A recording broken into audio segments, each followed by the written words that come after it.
Welcome to today's session on algorithms for Years 1 and 2. Today's session is the third in a series of 7, looking at changes for Australian curriculum. My name is Meredith Ebbs, and I'm a senior educator at the Grok Academy. I've been a teacher for over 25 years, and I've taught K-10 in a variety of contexts. I also have experience teaching adults in the private sector. I'd like to introduce Bianca. Hi, I'm Bianca Willis, an intermediate educator at Grok. I've been at Grok for the last 2 years, and before that spent 7 years in primary school classrooms. Today's workshop will have a variety of activities for you. First of all, we're looking at definitions of algorithms and key definitions for use of the Australian curriculum. We'll be looking at what's new in version 9, exploring pedagogy and practical examples for your classroom assessment, and then we'll have some resources for you at the end. Today we'll be defining the concept of algorithms, examining the changes in Australian curriculum version 9, exploring lesson ideas, and considering assessment options for you in your Years 1 and 2 classrooms.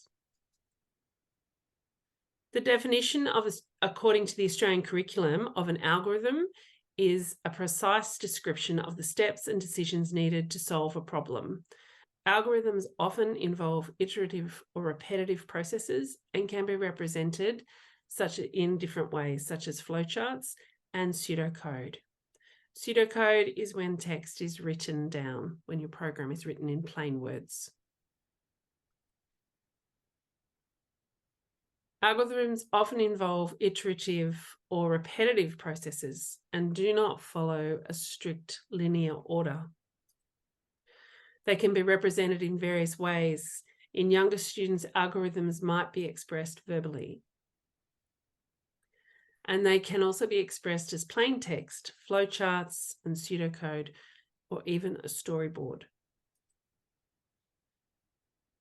Pseudocode is an algorithm written in informal language without the syntax of programming. So let's get into the curriculum. So what's new in version 9? Things that are important for you to know include that there's been a split for year levels, with foundation or prep now separate from the year 1-2 with its own band description, content descriptions, and achievement standard. There's also been a name change for ICT capability. It's now called digital literacy. The content descriptions provide more explicit statements as to what needs to be taught, and there are improved elaborations. The curriculum has been updated to reflect current practice. Other changes include that the content descriptions now identify the complexity of the student's algorithm. Also, general approaches to design have been removed so that it is clear that designing an algorithm is more than creating just one single algorithm. Planning to teach algorithms. So the content descriptions help you know what to teach. The elaborations give you ideas about how to teach algorithms. These are optional. And the achievement standard guides you to determine if your students have learned the content. Algorithms align well with other learning areas, and due to the limited classroom time we have, they provide an excellent opportunity for cross-curriculum lessons, integrating mathematics, English, science, even health. The other key thing to remember is that it's important to provide students with many opportunities to demonstrate their understanding, and if possible, include both formative and summative opportunities for your students. As I just mentioned, foundation has been separated from years 1 and 2. The students in foundation are now not required to cover algorithms.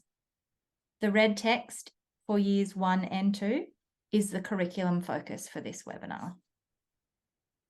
The content description for years 1 and 2 includes following and describing algorithms, sequencing and branching. Branching is about making decisions. So if this happens, then what next? For example, students are asked to spell a word correctly. If correct, they move to the next word in the list. If not, they try again. The content description for this achievement standard also includes iteration.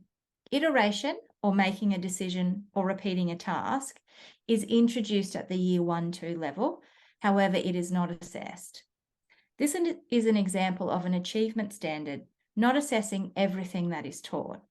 However, this content should be introduced at Year 1-2 level, assessed then in the next level, which is Years 3 and 4. It is a stepping stone to learning, but there's no expectation about performance for this concept for Years 1 and 2. Teaching algorithms in the classroom involves having students follow and describe algorithms. In Year 1 and 2, students are learning to follow and describe algorithms with branching. By Year 5 and 6, students are designing algorithms that include branching and iteration or repetition. Students in Year 7 and 8 represent algorithms as flowcharts and pseudocode. They trace algorithms to debug or identify errors, and also convert algorithms into code. Students in Year 9 and 10 are evaluating or validating algorithms and programs. Next, we would like to talk a little bit about pedagogy before we move into practical examples for teaching algorithms in your classroom. Use, modify, create is one approach that can be used to teach students algorithms. This teaching approach uses scaffolded learning, which assists students by reducing their cognitive load. This learning takes place on a continuum, and the use, modify, create progression is offered as a framework. During the use stage, you engage your students with algorithms they are already familiar with, like brushing their teeth or tying their shoelaces. The teacher will demonstrate how to break down these tasks into step-by-step instructions. The second stage, modify, allows the use of open-ended questions to promote critical thinking. So we might ask students, why do you think this step is important? Or what might happen if we change this step or change the order of the steps?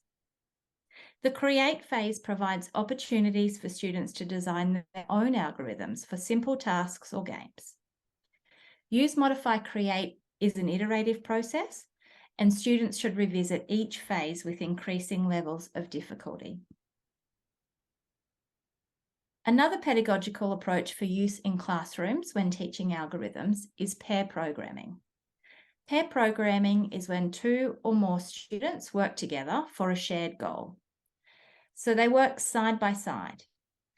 In the classroom, this gives students an opportunity to discuss their thoughts and ideas when completing computational thinking tasks. One student is the navigator, providing their ideas, thinking ahead, and looking for mistakes, while the driver is the one entering the information, controlling the mouse, the keyboard, or the device that your students might be using. When using pair programming, it's important to provide opportunities for the students to swap between the two roles multiple times. It can also be used and extremely useful for classrooms when you have limited resources. It can be applied for the younger students in Years 1 and 2 when they're working together to give and receive directions, for example, when interacting with robotic devices such as B-bots. Some considerations for when pairing your students is to pair a student who is struggling with the content with a student who is understanding and completing the task well. There are lots of benefits for using this approach in your classroom. An algorithm is any set of instructions that solves a problem. Algorithms are taught in many subject areas besides digital technologies. It can be following a procedure in science, or understanding and following a pattern for adding numbers together or working out the next number in a sequence during mathematics. For English, algorithms are a part of procedural writing, putting a sequence of events into the correct order. But it is important to note the differences for algorithms in digital technologies, one being that it must solve a problem in a limited amount of time. The other is that instructions must be unambiguous. There are many lesson suggestions that can be used to teach this elaboration. For example, students writing a series of steps needed to pack up their classroom. It could be describing the steps and putting the steps in order for a simple task, such as making a sandwich. It can be following a series of directions to get from one location to another. One subject area that aligns really well with algorithms is mathematics. So there is both a Year 1 and a Year 2 content description in the subtopic of space, which includes interpreting and following directions that you can use in your classrooms. This example activity found on the Digital Technologies Hub allows students to work in pairs. Students are provided with a 4x4 grid, as seen on the slide. They work to provide instructions to direct their partner to colour specific squares within the grid. A show me board or a mini whiteboard is really great for students to use during this initial part of the activity. After students have attempted the task, they consider an easier or what could be a more effective way to provide the instructions. For example, could they use symbols? At this point, students can be provided with a series of arrows that they use instead of their written instructions. Another great maths and digital technologies activity involves the properties of 2D shapes. So after discussing directional language and the properties of a square or a rectangle, students write the instructions to move in that shape around a table or perhaps outside around a seat. You might like to include a word bank on the board for your students to use during this activity. This allows opportunity for the instructions to be tested and then edited as students work through this task. If you have Lego in your classroom, students can take turns giving and receiving instructions using pair programming with a driver and a navigator. You can then turn this into a competitive game where students work in pairs to see who completes their Lego construction first. The student following the directions are not allowed to see or know the structure that they are building. This task can be followed by a class discussion where students share what they found difficult or challenging. For example, the instructions needed to be more precise, or perhaps needed clear descriptions of the colour and the number and the shape of the blocks. Another great reflection question for your students is, did the order of instructions matter? Discuss why that was important. If you don't have Lego, you can try the same task with multi-blocks or centicubes. Give students the same coloured blocks, place a book as a barrier. One student makes a model with the blocks and then gives instructions to their friend to build the same model.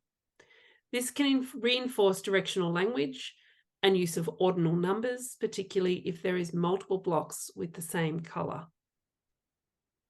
Following on from the previous lesson, students could be required to publish their instructions as a sequence, also linking to procedures. Can you reduce the number of steps in the procedure with decisions and repeats? You could create a poster about the properties of shapes, rectangles and squares, and then add the procedure to supplement that poster. You could also repeat the activity with robots such as Bluebots, and if you don't have any robotics, you could use our Wombat resource that is found on the Grok Academy website and linked to this slide. This activity is an example of sequencing with branching. Branching is when decisions are made. We've chosen to use cleaning your teeth because it's an activity that students are familiar with. In order to teach this activity, first you might discuss the vocabulary and make a word bank on the board. Then you might model your thinking around cleaning your teeth. You might even document that on the board also in the form of a flowchart or with pictures. So you model with I do, we do, you do. Students then create their instructions. You might do this with pictures, you might do it with words, you might do it with a cut and paste that you've provided, where the students cut out and sequence the steps.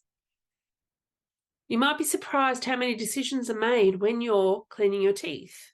We've illustrated one decision on this flowchart. Are your teeth clean? If the answer is yes, you rinse. If the answer is no, you follow the no branch back to clean your teeth again.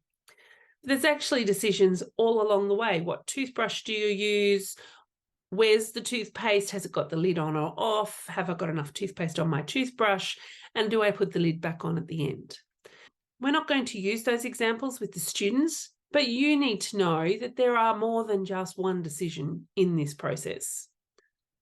Once the students have created their instructions, they would test their instructions with a friend.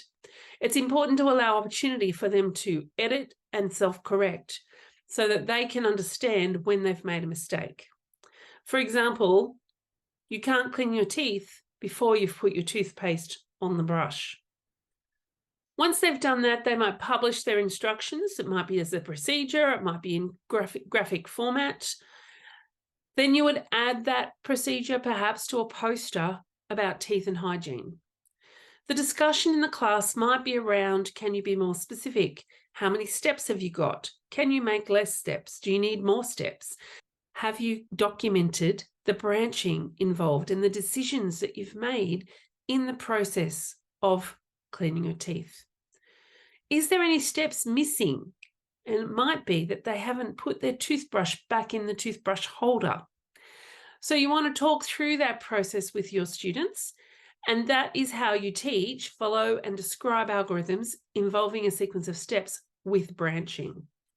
Once you've done that, a follow-up activity or something you can incorporate into the original activity would be allowing you to teach digital literacy.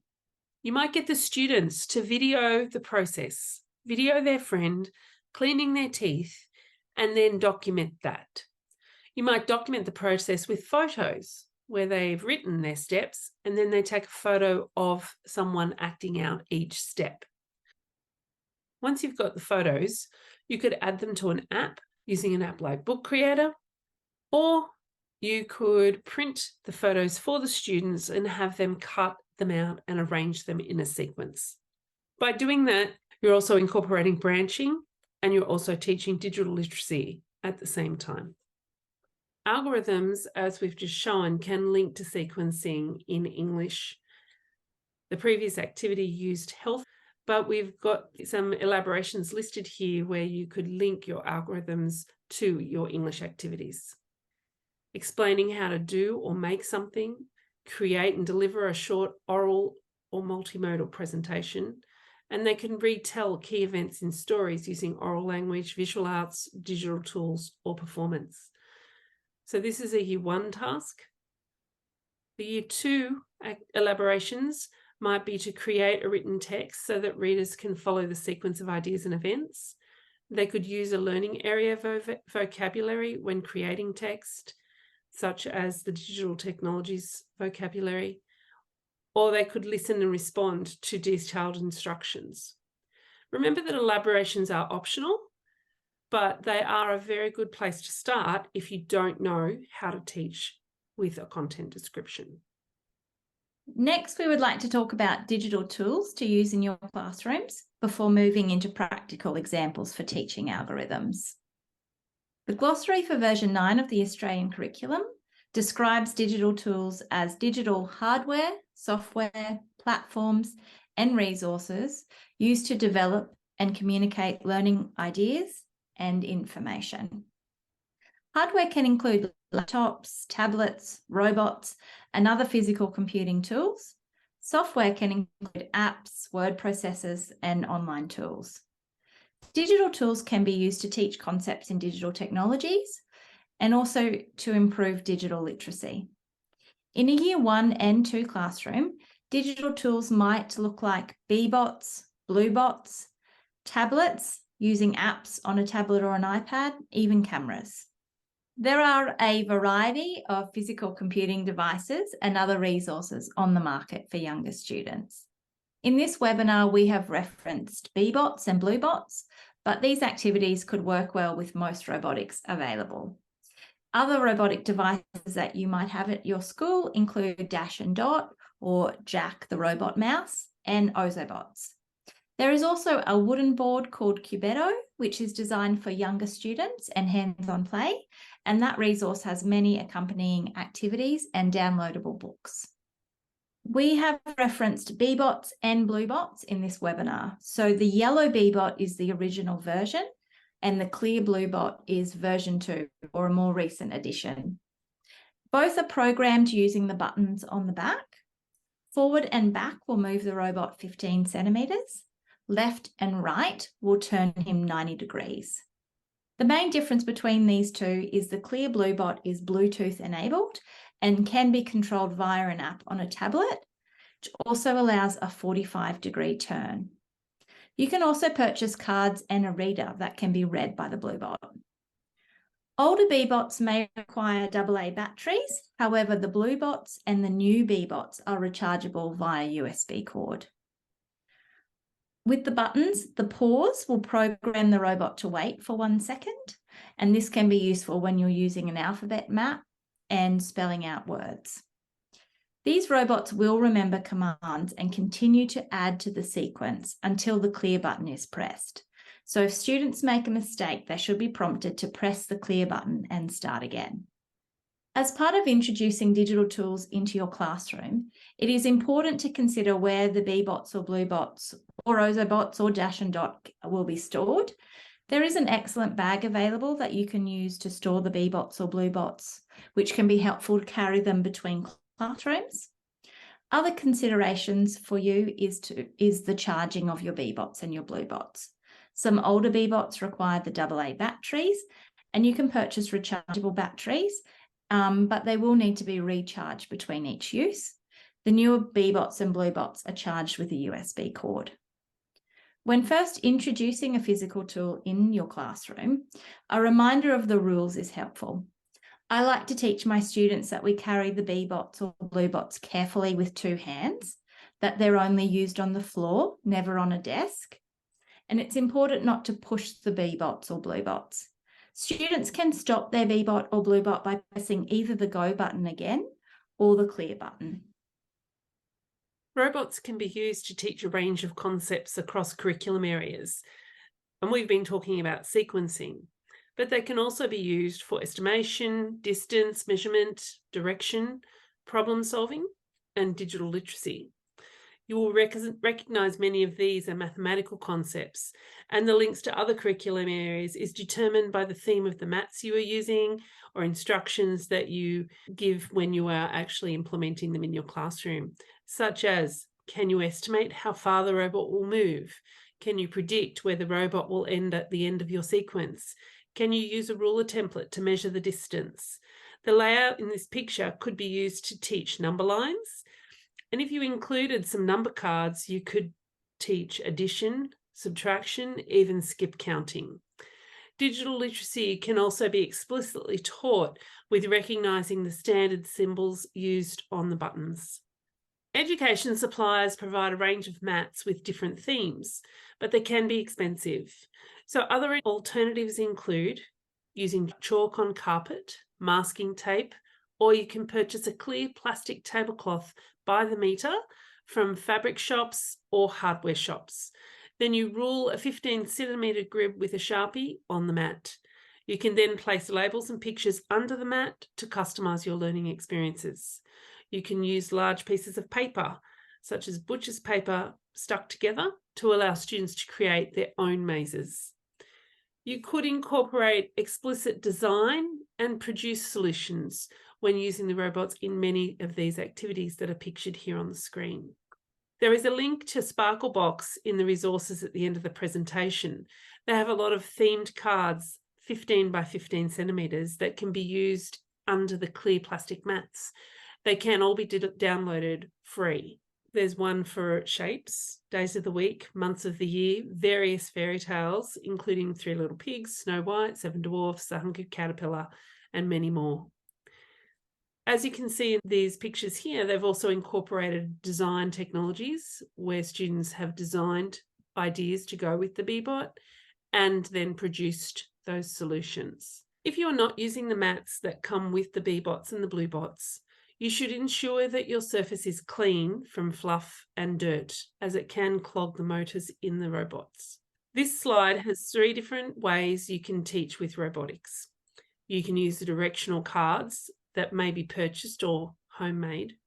You can use those cards to learn how to sequence ideas and program the robotics. You can create mazes with and without rulers to give directions, and there are 2 very different examples there of different stages of learning. You can use pre-purchased mats for spelling words. Using the B-bots and blue bots to practice spelling words for year 1 and 2 works well with a clear plastic mat and printed alphabet cards, as you are able to just give the students the letters that they need. For example, if you're practicing at words, you could just give the letters to make words that rhyme with at, which can then reduce cognitive load for the students starting to recognise their letters in the alphabet. Have you considered incorporating design technologies with your robotics by allowing students to create a costume or a jacket for the physical computers that you're using? If you create a headband for the blue bot, you can then give students the opportunity to design a face for the front of the blue bot, such as the picture in the middle of this page. The image to the left was a template that the students cut and paste. The image to the right was made by students with paper and texters, and they just designed their own costume with no prompting. The image was designed to fit with Alexander's outing by Pamela Allen. We've included a link in the resources that has free downloadable jackets for B-bots and blue bots. The next few activities look at how algorithms can be linked to English. So when you're sequencing in English, we're thinking along texts such as procedural text, recounting, sequencing stories, poetry and songs which repeat with a chorus. They are all examples of sequencing that could link to your digital technologies. When you are teaching sequencing in stories, you could incorporate books that involve a journey. They're very useful for linking to robotics lessons. Titles such as The Gum Family, Possum Magic by Mem Fox, and Are We There Yet by Alison Lester are also useful for these activities. This is an example of where students have drawn a picture of a page from The Very Hungry Caterpillar and then sequenced them. They've learnt to use a blue bot to retell the story. This was a very simple lesson. It was the first time students had learnt to use a blue bot, and the blue bot just moved in a straight line. The idea of this activity was that students had to count the number of moves that the blue bot had to complete. You can also link literacy to your visual arts by allowing students to draw, colour and paint their favourite page and then place them in an order, which would be your algorithm, to retell the story. They could use suitable robots to move to images in order of the story. The image there on the page is an Ozobot. The Year 1 students have made a little costume for the Ozobot, just like a finger puppet, and this represents Alexander's outing. They had a storyboard where they had represented the story in order and then used the texters to make a trail for the Ozobot to follow to retell the story. It's very important to allow opportunities for students to check their work and reorder things as required. Another link to literacy might be with robotics. Read a book about a robot, write instructions to direct a friend using directional language, and it might be represented using words or arrows. And this is an activity that could be used with pair programming. So you can have one student is the driver, one student is the navigator, and they might give instructions for their friend to walk around the classroom or around the school. There are many picture books with robotic themes, and they can be used as a hook to introduce this concept of human robots. This can be reinforcing directional language from the mathematics curriculum, and as with the other activities, it's important to allow the check, edit, and correct sequencing opportunities. The previous activity can also link to design and technologies and the arts, where students can design a robot and then produce one using boxes or on paper as a two-dimensional shape. If teaching digital systems and digital literacy, they can identify the components of their robot, such as the on and off button, sensors, parts of the robot that might be important. You can link robotics to algorithms by making a dance routine or by using digital tools such as simple robotics to move to music. Another fun activity is making fairy bread. When you're learning about procedures in English, it often lends itself to sequencing activities through cooking. The link on this slide is an example of a sequence for making fairy bread, and students can be asked to order the steps to make the fairy bread. If you have allergies that prevent the use of sprinkles, you could use jam or banana, and you can also swap out the bread for allergy-friendly options. We're now going to talk a little bit about assessment. So this part of the presentation is looking at how we assess what we've been learning about. Remember, with your assessment, you always look back to your achievement standard. So the sentence from the achievement standard for Year 1 and 2 was they follow and describe basic algorithms involving a sequence of steps and branching. When you're planning what you teach, always keep in mind the types of assessment, your for learning, as learning, and of learning. You've got your formative assessment, and then you have your summative assessment at the end. When you're unpacking your achievement standard, pay attention to the verbs. The verbs actually tell you what you are looking to assess. So for Year 1 and 2, the verbs here are in red. They follow and describe basic algorithms using sequence of steps and branching. So all you have to assess is follow and describe. We don't need to go further than that. That will be covered in subsequent years of schooling. Iteration is talked about in the content description, but as Bianca mentioned earlier, we don't need to assess iteration at this stage, which is repetition. We're only assessing the decisions around sequencing. Some of the formative methods you might use might be observation, work samples, photos and videos, and classroom discussion. You can gather evidence to monitor student progress and at times to check how your teaching is going. Summative assessment evaluates the student's performance against the standards, typically at a designated time. At Year 1 and 2 and above, a video could be a valid assessment instrument for formative and summative purposes. These two slides are now an example of an assessment rubric. And this is just one way of detailing evidence at different stages of development and in the learning journey. These examples may not suit every learning situation. This rubric on this slide only looks at the follow basic algorithms and sequence steps. So what we've done is taken the achievement standard and broken it down into parts so that each part of that achievement standard can be assessed separately. You can see there is a row for Year 1 and a row for Year 2. This is not a requirement of the Australian curriculum. It's just an example of how you might break down the achievement standard at different parts of that 2-year journey. What you would expect from the beginning of Year 1 is very different to what you might expect at the end of Year 2. And it is possible to break down that achievement standard at different stages of the learning journey. This slide is an example of criteria for describe basic algorithms and sequence steps with branching, with the example of different expectations from Year 1 and 2. Once again, these could be modified to suit your specific learning context, and you can use the URL to go to the PDF document that has 4 sample rubrics. This is another way that you could assess algorithms. So you design your task that meets your achievement standard and then collect work samples or take photographs of the activity. For example, the activities that we've mentioned could be walking around the table or the human robot activity.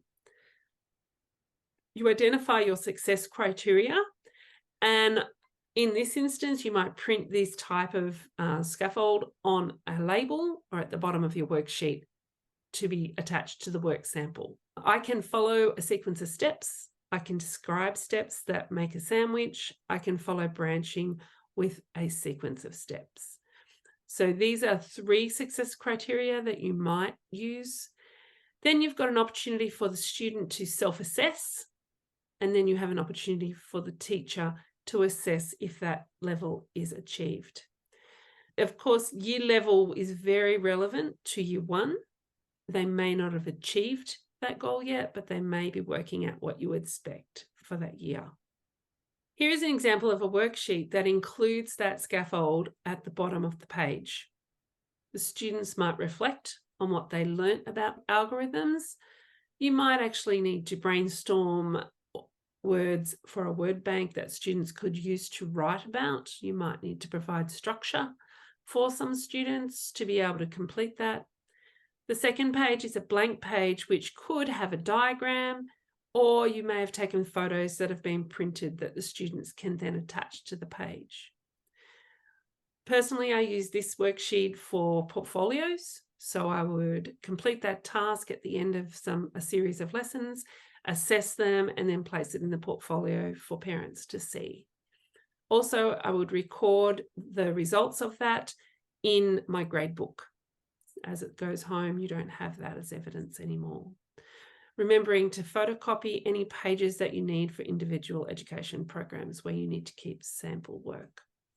In these pictures, the tasks are sequenced activities from Possum Magic by Mem Fox and The Very Hungry Caterpillar by Eric Carle. Students created their own page and then worked together to sequence the story and document their findings. You could use an alternate activity that might focus on the days of the week that would then link to a maths content description. To document understanding, you might take photos or videos of students, whether they could arrange their pictures, and then you might ask them to document that in their book, or you might video them, and your method of documenting their understanding, of course, would be linked to the students' literacy levels. And what we have for you, the last few slides, is actually resources to help you with teaching. Bianca, have you got something you'd like to say about these resources? Sure. So we've compiled some other resources that you can use in your classrooms when teaching the concept of algorithms. We've got the Wombot printable, which can be used as an unplugged activity. We have lesson plan and accompanying printables for the robot dance, which is where students create a dance routine based on a set of robotic movements. The DT at School workbook has 16 activities for students ranging from foundational prep through to year 6, which covers different concepts, but also has algorithms in it. And then other lesson ideas can be found on the following websites. So we've got code.org, Scratch Junior, Code Club Australia, and also the Digital Technologies Hub, which have a cross-age making a robot activity. There are some excellent tools available to help you create your own assessment rubrics, and we've included some links here for you. And here are some links for further reading into the research behind the pedagogy of algorithms and computational thinking.